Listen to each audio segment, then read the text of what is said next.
On the Gary Bisbee Show, here are practical lessons from today's healthcare insiders. We'll uncover stories about their challenges, paths to success, and the skills that they've developed, as together we'll explore how the healthcare economy is transforming. Have you wondered what is the role of the Chief Health Officer at Anthem, one of the largest health insurers in the country? We'll find out today during our discussion with Dr. Shantanu Agrawal. Shantanu's interests lie in medicine, policy, and politics. He was a senior official at CMS, where he was active in building data-sharing arrangements through public-private partnerships, which have become increasingly important during COVID. He also led us through the introduction at CMS of predictive modeling in claims payment. Shantanu left CMS to become the CEO of NQF. We used his experience at NQF as an opportunity to dig into the provider burden of collecting and reporting multiple quality measures. He provided a nuanced framework for better understanding the challenges and resolution. Shantanu discussed his responsibilities as Anthem's Chief Health Officer, starting with ensuring that Anthem operates under a single community health strategy and leading the clinical quality team, the medical policy team, and the Anthem Foundation. We explored Dr. Agrawal's experiences as a leader and his conclusion that the two top characteristics of a great leader are continuous communication and willingness to listen. Well, good morning, Shantanu, and welcome. Thanks, Gary. I really appreciate the chance to be here. Well, great to be with you, and thanks so much. Love having you at the microphone. We like to dig into our guests a little bit early in their careers just to figure out what motivations are and decisions that they make later on. So what was life like growing up for you? Sure, yeah. So I grew up in a small town in Northwest Ohio, most of my childhood in Findlay, Ohio. We actually emigrated from India when I was very young, first to the Detroit area.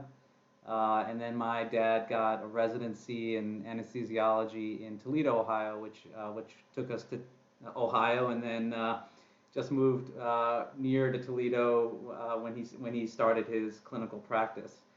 Growing up, it really was a small town. I had friends that lived on farms. My dad worked most of his career at the town community hospital. And, because of our last name and everything, people knew us, by name, and they knew my dad.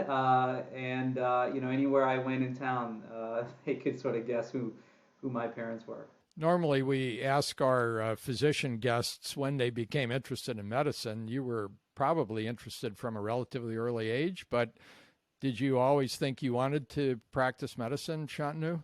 I didn't. So I was exposed really early. Even when my dad was in residency, because he was on call a lot. This was obviously way before work hour reforms and things like that. Because he was on call so much, I remember going into the hospital and seeing him there. And once in a while on call, he'd actually let me stay with him. So I'd be in the call room and I'd be sleeping, and he'd kind of go in and out, which probably wasn't great for either one of us in terms of sleep, but that's how I could spend time with him. So I've sort of lifelong exposure to medicine and healthcare, but I actually started college thinking I'd be a PhD chemist and not really necessarily go into medicine myself until I had some other experiences sort of personally and academically, and then decided to do that. So you're a chemistry major at Brown, and then you went off to Cambridge for your MPhil in basically public affairs or public policy, it looked like. Were you interested in politics at an early age? What happened, so I really credit Brown for this a lot. I got exposed to just different disciplines and areas in college. I went to a small high school in Ohio, so a lot of what we had the core subjects, but not a lot beyond that. College was really a time when I started getting exposed. I was pursuing my chemistry degree, so a lot of science courses and math courses, but then I started taking philosophy and political science and public policy. And ultimately, as I was thinking more about healthcare and medicine, those courses started influencing my thinking a lot more, and I just became much more interested in, the broader social sets of decisions around healthcare and how we think about healthcare financing and who gets health and healthcare. And that's when I realized, okay, I actually wanted to get a deeper understanding of that. And that's what sort of took me to Cambridge for the master's degree. And frankly, in part, I went to Cambridge because the UK sort of sits in this middle ground between the US approach and the European approach on a lot of different areas. And what I really liked about their take on healthcare was how tied in it was to the broader social safety net. It stood in much more continuity than how we often think about it in the U.S. And then obviously with the NHS, they have a system that is, again, just much more publicly driven and more integrated than we have here. So it was very interesting to reflect on our healthcare system and indeed just social and public policy generally sitting in a UK context. Well, and we'll wrap back around to that when we talk about your new posting at Anthem, I suspect, as well.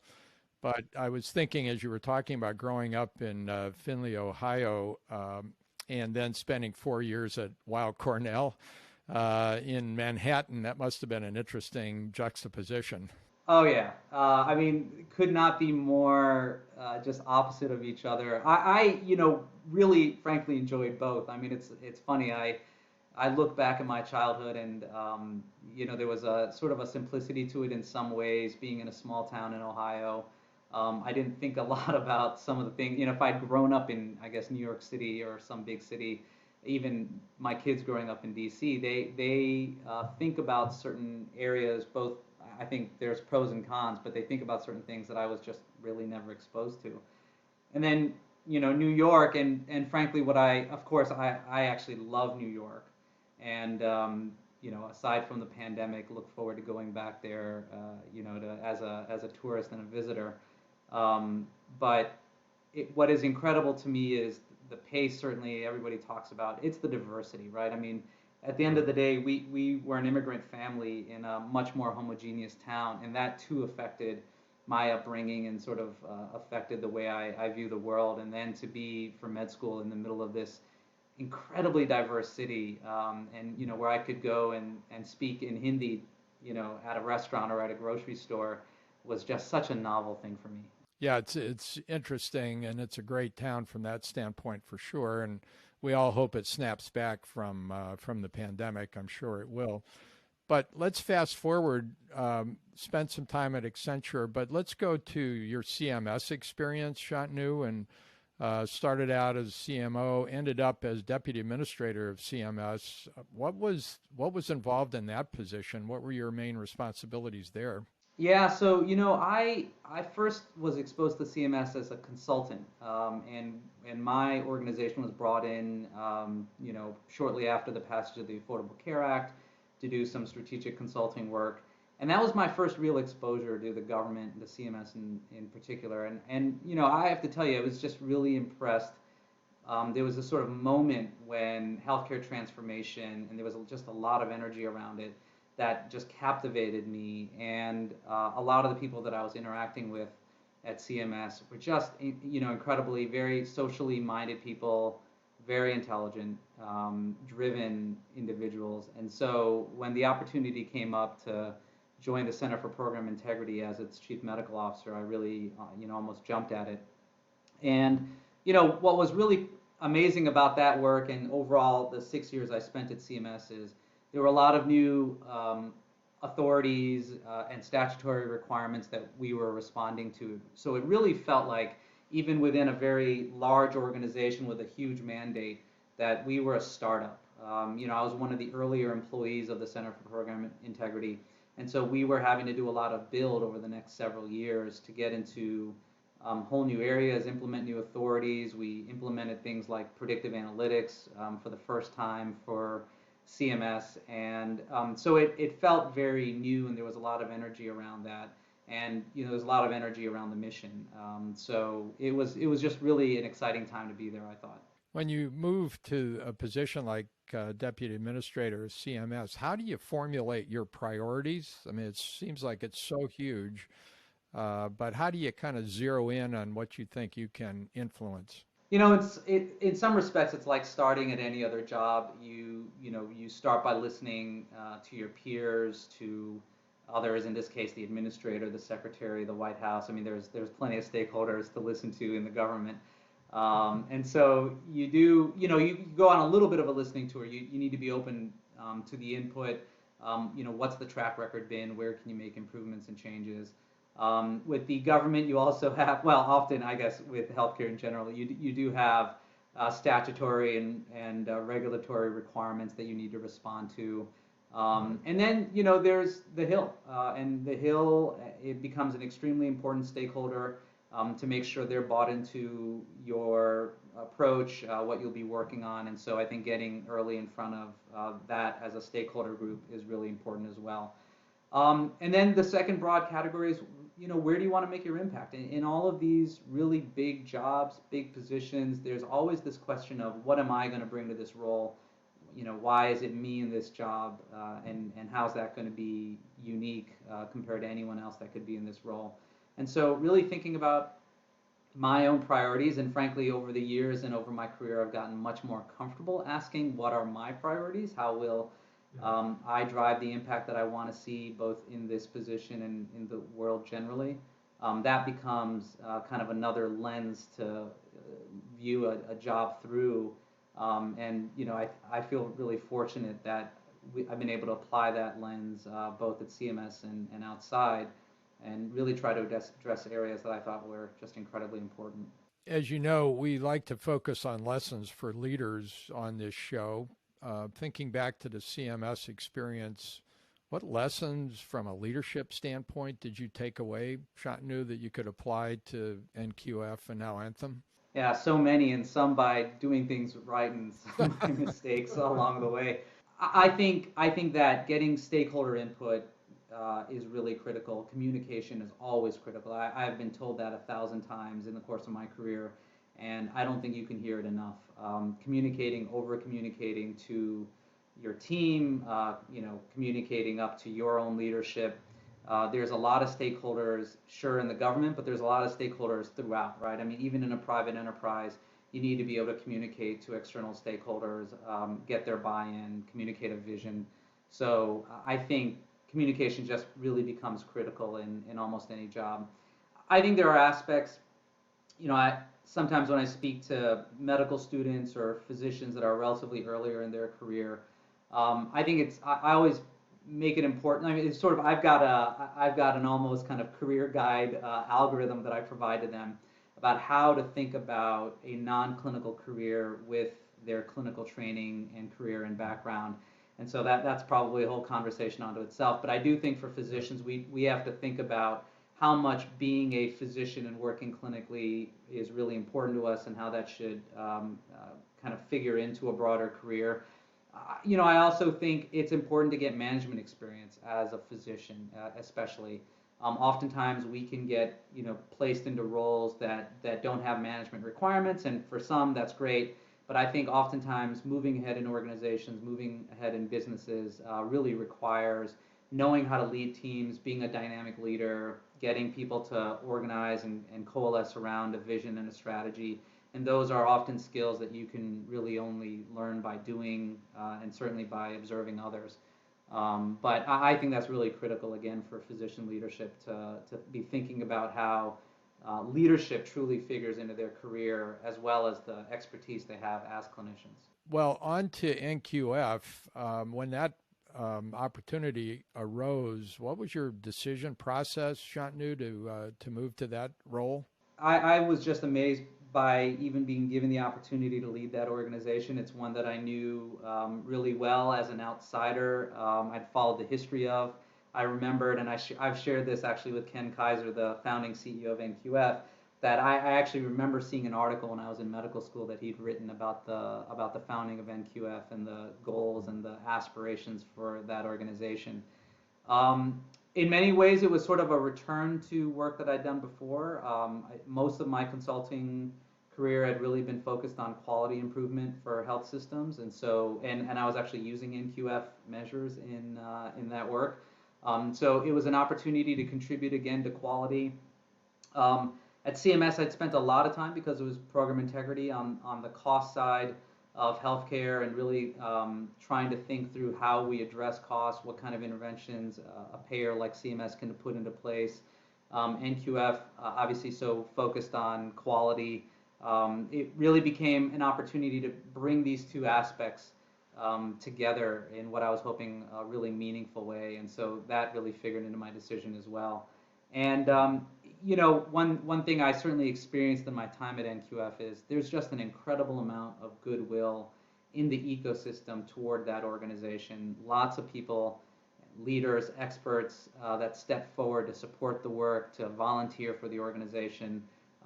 It just became a great place to meet these thought leaders, to get to work alongside them. So it was just a valuable experience for me, and again, I felt really just honored that I was given the chance. Looking forward to throughout the rest of this decade, or maybe shorten it to the next 3 to 5 years, where do you see quality going in the country? Are we going to spend more resources on that? Will it become more a part of our delivery and financing of healthcare? What's your thinking about that, Shantanu? Yeah, so I think there should be nothing more primary to healthcare than assessing our quality, making sure that the quality is ever improving. I will say in the last few years, there's been a good and rightful focus on the burden of measurement, but I want to be really thoughtful that as an ecosystem, we don't let that overwhelm the mission and focus on quality itself. I think our measures really are just beginning, right? Even a couple of decades into the modern enterprise, we've learned a lot about measurement, what works, what doesn't. We've gotten very sophisticated in the analytics behind measurement, but I think we have to continue to evolve it, right? So our measures have to get better. They have to get more real time. I think we learned in 2020 that, frankly, the enterprise was not situated for success when the system needed it the most. And I think that says a lot about how we have to be less focused on the mechanics of collecting data to support measurement. And we can only do that by being more automated, taking advantage of new technologies, being much more digital. I think we've got to be far more inclusive of the patient voice in measurement. And again, I think going back to everything we learned throughout this pandemic, we just have to put disparities and equity and various populations that have been chronically underprivileged in our system and have experienced disparate outcomes as a result. We've got to put them front and center in measurement. I do think if we have to ask ourselves, if we're not measuring their outcomes and actually prioritizing their outcomes, then the system is not meeting its goals. So those are all places that I think absolutely measurement needs to go. We cannot stop focusing on measurement, and that's something that I certainly said at NQF and would continue to say. I don't want the need to be efficient to overwhelm the need to put measurement and quality outcomes at the center of our system.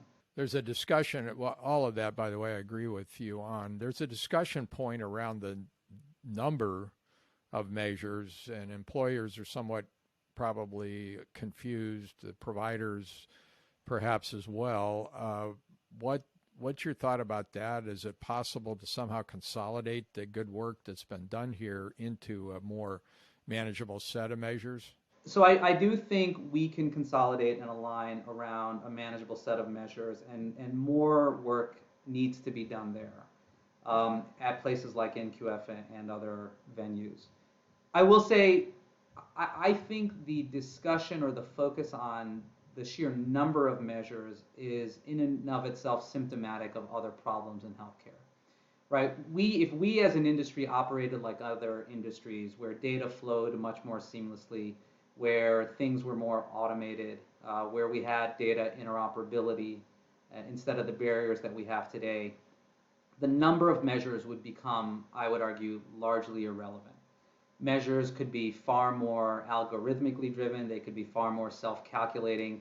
I mean, now working at a private payer, I see from another lens how much work goes into just collecting data, and oftentimes in paper or essentially paper-like formats, and then needing to abstract that data, how much effort goes into that. And I know the same level of effort is being provided, is being put into on the provider clinician side. That is all wasted effort. I mean, we really should be utilizing that in actually improving on quality. So, what I'd say is before we start cutting down the number of measures and getting to a place where we're now no longer assessing what we need to assess, before that happens, I think we've got to solve for these other issues. Quality suffers, right? The issues that we face in quality are really symptoms of broader dynamics that we have to address first. Because if we ask, and I often got into these conversations at NQF, yes, let's decrease the number of measures. On the one hand, that would be sort of part of the discussion. On the other hand, people would say, but we need more measures in maternal care because look at the yawning gap that's happening in maternal care. We need more measures around social drivers of health. We need more, measures on outpatient safety or diagnostic safety. I mean, there's a multitude of areas that are still under measured today, despite the concern that our measurement enterprise might be growing too far. So I think we just have to acknowledge there are still these really critical gaps and not lose the focus on those gaps just because we want to get down to a certain magical number of measures. Right. Well, you make the good point. What did we spend $35 billion in this country on the High Tech Act to digitize medicine? That was just last decade. So this decade, if we can focus more on the practical uses of digitized medicine, then this is one of the areas that could benefit. Like most clinicians, I've yet to meet an EMR system that I love. I've yet to meet one that helps me in that moment of practice, right? I mean, we have talked for a while about clinical decision support and concepts like that, but I've yet to meet that system that can point out something that is really vital towards patient care and help guide me, really be that partner to me. I definitely hope that happens in the next decade. It's critical. You talked about predictive analytics during your time at CMS. How useful either is that or could that be in quality measures, do you think, an application of them? Oh, sure, yeah. So it was certainly very useful in the CMS context. Again, it brought out patterns in an otherwise kind of morass of data and claims.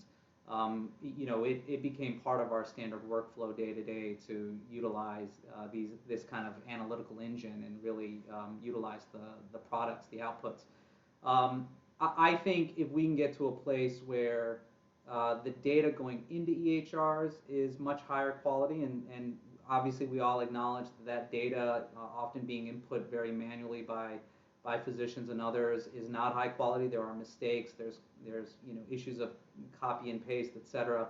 If that could be really high quality data, if the claims that get generated could be really high fidelity, high quality, those absolutely should be inputs for quality measurement. And what I would love to see is not only a set of those measures, however many there are and should be, that are publicly reported, that are made transparent, that consumers, employers, and others can rely on, that providers can use for quality improvement. I mean, all of that should be happening.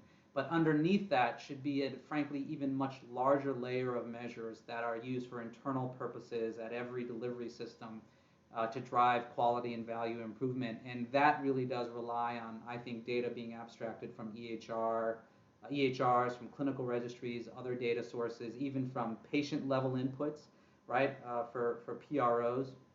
All of that's got to become, as long as it's accurate, high-quality data, used in real time to inform quality measures and inform improvement work. I mean, that would be sort of what I would love to see happen in the next several years.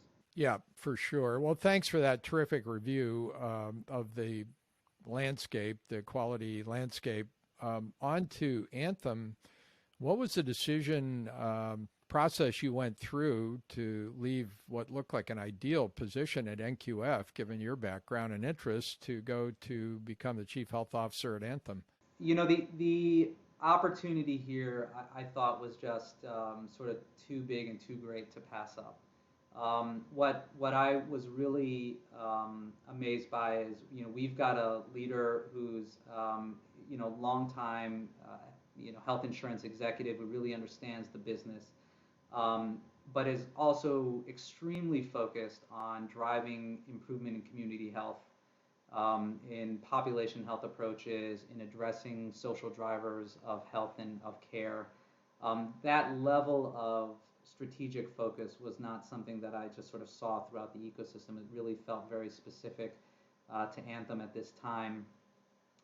It's a strategic focus for our CEO, for our board, and was really imbued in this chief health officer role that she created. So the opportunity to come into this environment with that kind of push and impetus behind this role and be able to utilize the scale and scope of a place like Anthem, which just I think has been in the community like so many Blues plans for quite a long time, has had that focus, but then to be able to say, look, this is going to be important to every single thing that we do, every line of business. We're going to put resources and real thinking and strategy behind it. That was just an incredible opportunity. You've indirectly answered the question without my asking it. Let me ask it specifically. So what are your responsibilities as Chief Health Officer, Shantanu? Yeah, so I think the largest piece of this is really coming into the organization, making sure that we are operating under a single community health strategy. And I should say that's tied very, very closely to our mission statement around improving the health of humanity, right? So when I take a step back and I say the words improving the health of humanity, which literally probably comes out of my mouth at least daily in conversations and meetings, I mean, that's a huge mandate. And we take it seriously. Gail, our CEO, takes it seriously. I think we really do have this focus around not just improving the health of our members, improving the health of our associates, our employees and team members, but really thinking about our role in the ecosystem at large and making sure that we are bringing to bear our expertise, our resources to help communities that we are not sort of in the same way directly tied to, right? We want to do that because we are a member of these communities as an employer or just our families living out in these communities. So that's a huge mandate. On the one hand, I feel amazed that there is this mandate that I get to operate under and really think about and create a strategy around that we can drive. And of course, it's also really daunting to think about improving the health of humanity. But I think it's incredible. So in addition to leading our community health work, I lead our clinical quality team, our medical policy team, and the Anthem Foundation, which of course becomes a really important arm and leverage point for the community health strategy.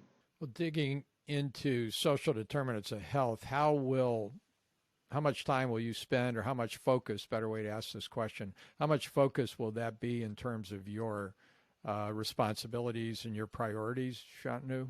Yeah, a tremendous focus. So I view community health through a couple of lenses. First, I think it's really important in our community health work to be addressing both social drivers of health as well as the clinical drivers of health that more traditional for an organization like ours to do. And that lens means working with our providers, our clinicians, making sure that we're implementing and incentivizing the right care models, that will be safe, that will lead to appropriate healthcare decisions and utilization and really optimize care. And then at the same time, working with community level resources. And that might be community-based organizations, other players. There's new startups and emerging actors in this area in particular that I think we can work with to make sure that we are accounting for the context of our members and our associates' lives, right? That we are inclusive of that thinking and trying to integrate as best as possible those social risk interventions with our clinical risk interventions. A second lens that I really think about for our community health work goes towards that larger community role. So even with individuals or populations that we don't directly interact with because they're our member or because they're our employee, we can still play a role as a major employer in the United States, right? We have 80,000 employees at Anthem, all of them with families that live, work, go to school out in the communities, that have experienced this pandemic in their communities. All of those people, I think, can be ambassadors for our community health strategy if we give them the right resources, if we help educate them and train them in how to think about community health. And then, of course, we have all of our philanthropic work as well. And so making sure we're really specific, we are driven by a set of priorities, that we are assessing our outcomes across all of our different levels of community health engagement. I think that becomes really important, and again, it gives us the ability to affect certain priority areas really deeply, not just for our sort of directly connected individuals and lives, but to have that kind of wider societal impact that is really critical to us as well. Improving the health of humanity is obviously a broad goal, and it does suggest that you can't do it yourself. So what's your thinking about working with, let's just say, health systems, the provider systems, on something like social determinants of health? Obviously, there's been friction in the past between the providers and the health insurers. There's also been plenty of examples of them working together. How do you see that kind of playing out over the next several years, Shantanu? Yeah, great question. So look, to your point, we can improve the health of humanity on our own, even with our scale and footprint. It really does come down to collaborations and partnerships. I think there's a wide variety. I mean, providers, health systems, clinicians will always be really important, critical stakeholders for us to be working with.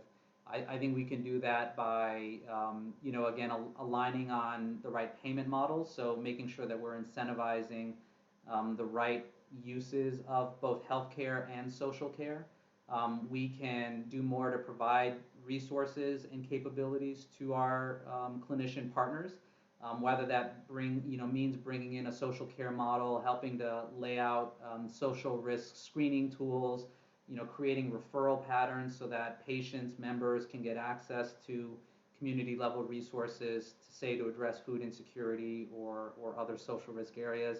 That relationship with clinicians will always be important. The way I think about it is we have over hundreds of years, thousands of years invested in a very high touch clinical model, right? I mean, we literally have millions of our members interacting with clinicians every single day, and there's a lot of richness in that interaction. There's an opportunity to learn so much about what's going on in a person's life and to get those things addressed.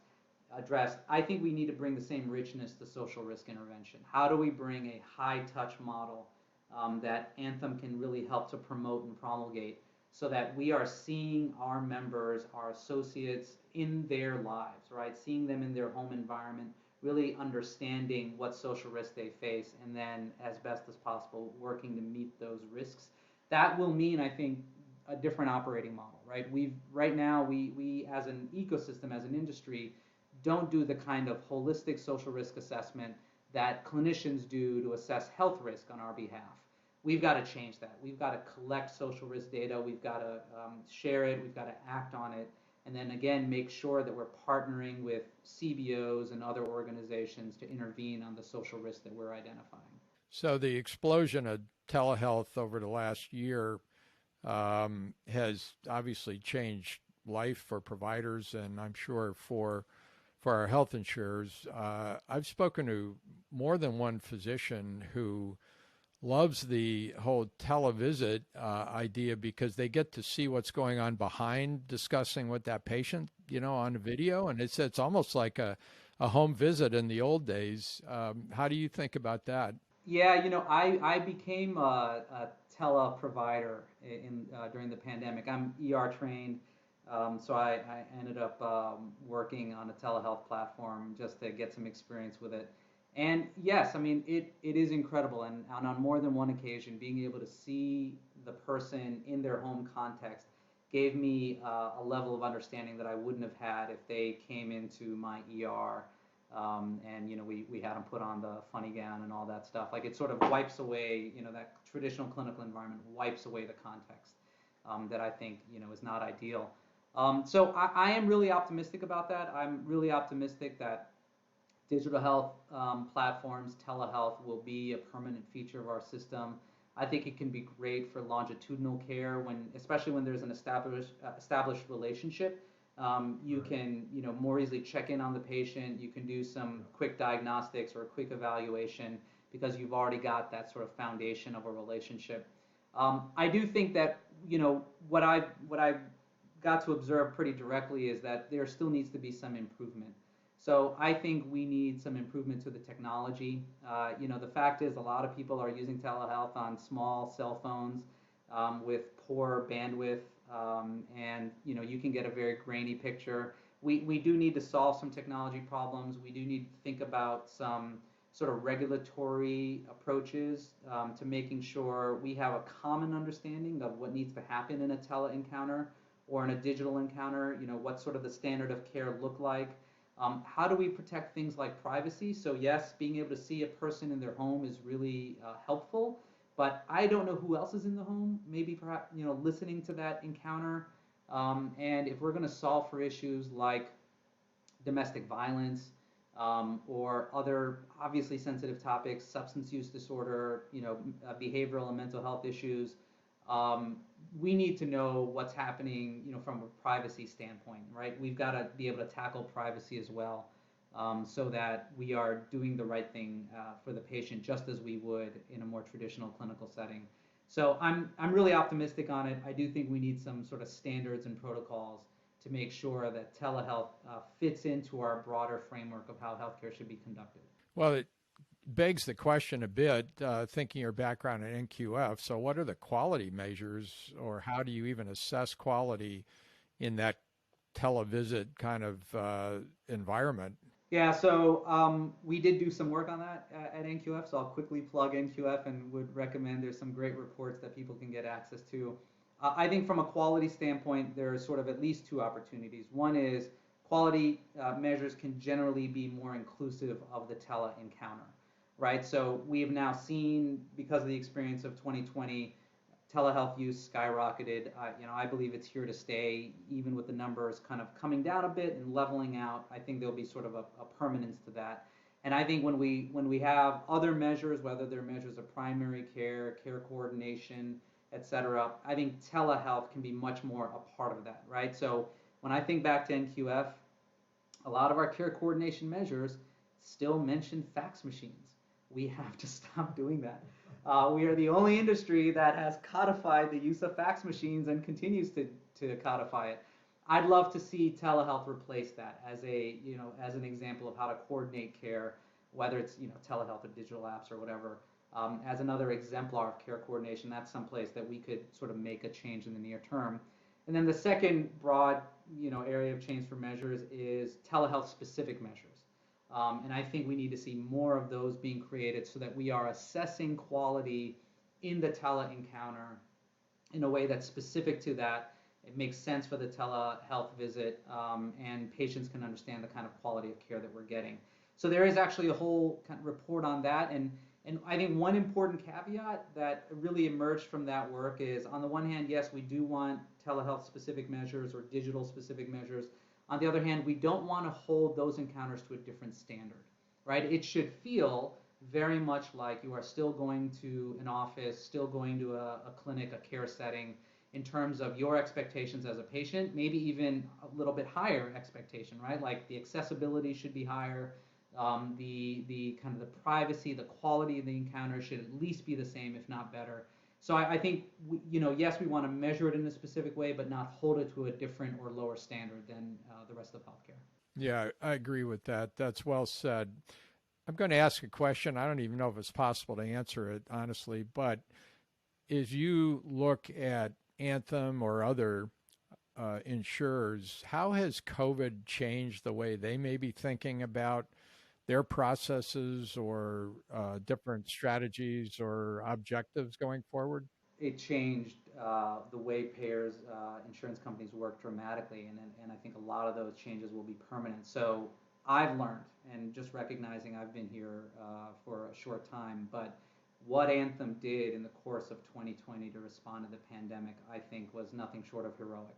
So, there was a call, sort of an immediate call to action to change processes that perhaps could be characterized as bureaucratic, right? To be much more focused, to be faster, to speed up support of the community of providers, to sort of remove some of the barriers that had existed in the payer world, even at Anthem, prior to the pandemic. So, telehealth is a great example of that. To move quickly and say, we should scale this up, we should support it on par with the in-person encounter. That whole series of decisions was really important, both on the public sector side and what private payers did. So that's number one, right? Like there was just a call to action that I think an organization like this needed to respond to. And I think the decreasing of bureaucracy needs to stick with us. Being able to be a good and efficient and facile partner that can pivot on a dime needs to stick with us. A second thing in terms of member support, so I've learned, looking back at the experience, this organization, like so many others, and I do want to credit the ecosystem for doing this, really stepped up to try to understand what patients, members needed in the moment, right? So this organization literally made hundreds of thousands of phone calls to our members in order to find out if they needed food, if they were safe at home, if they needed medical attention, to get them that medical attention because there was so much concern about going into a hospital or office. And then turned around not only to assess those risks, but actually to meet our members where they needed to be met, right? Did literally tens of thousands of food deliveries into the home, set up the telehealth encounters. That level of engagement with our members, I think, felt probably very different. It felt really right, I know, for the teams that worked on it here. And I don't, that is an ethos and a spirit that I don't want to lose going forward. I mean, we need to be as connected to our members' lives post-pandemic as we did, out of a sense of kind of urgency and just doing the right thing in the moment of the pandemic. So I think the payer landscape is going to change in fundamental ways and stay changed. And I imagine the same is going to hold true on the provider side. Yeah, I think that's absolutely right. Shantanu, this has been an absolutely terrific interview. Let's wrap up with two questions. The first is along this lines of lessons for leaders, and that is the art of listening. And as I talk to leaders such as yourself, they have pretty specific views about the importance of listening. Could you share whatever thoughts you have about that? Yeah, well, so I got to do a lot of talking here, so I didn't exemplify listening, but it is absolutely critical. Coming into a new job, I think acknowledging people have been engaged, whether it's meeting my quality team or meeting the foundation team, they've been engaged in that work for years and years. And sitting down with them, I think especially at the beginning, and saying, all right, relay the story to me, the history, your priorities, how you have conducted this work, and just being in a listening mode is really important. I think there's a great emphasis, especially when you come into a leadership role or an executive role. You want to lay out, your 30, 60, 90-day plans and show that you are having impact. But I think a lot of what you can do initially is be less focused on the impact you can drive and be more focused on just understanding where the organization is, both its assets, its opportunities, and then helping, using that to kind of craft the vision of what you might do moving forward, what to change and frankly what to preserve because the foundation is strong. So listening, I think, is an absolutely important element of that. You can't get any of that without just taking a step back and hearing what the team has to say. Final question is a bit of a longer term question, and that is, what issue do you think is going to stand out as the issue of this? And kind of actually intimated, is it how you think about that? But let me ask that question directly. Yeah, so I think it needs to be disparities. Health equity and addressing disparities has been a stated priority for decades, and yet we have not made very much progress on that, I would argue, very much at all. You can see disparities in basically every single quality measure that is reported. We can see disparities in the way care is accessed. We can see disparities in the way we even talk about the kinds of insurance that people have. I think we have to move entirely away from that. We've got to get to a place where we are specifically looking at our most vulnerable populations and making sure that they are getting the appropriate care with the right outcomes.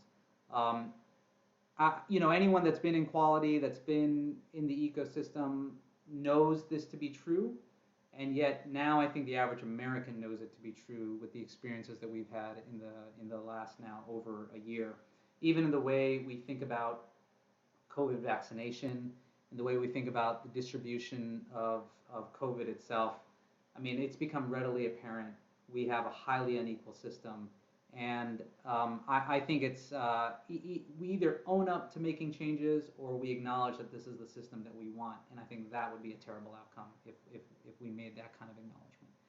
So that has to be the story of the next decade. I hope it doesn't take that long, but that's got to be the focus. Yeah, it's obviously a long-term issue, but you're right. We need to bear down on it now. Terrific interview, Shantanu. We really appreciate your time. And I'd love to follow up on your suggestion of a conversation around physician leaders and a framework for thinking about that later. Maybe we can do that in person, Shantanu. Yeah, it would be great. I'd really enjoy that.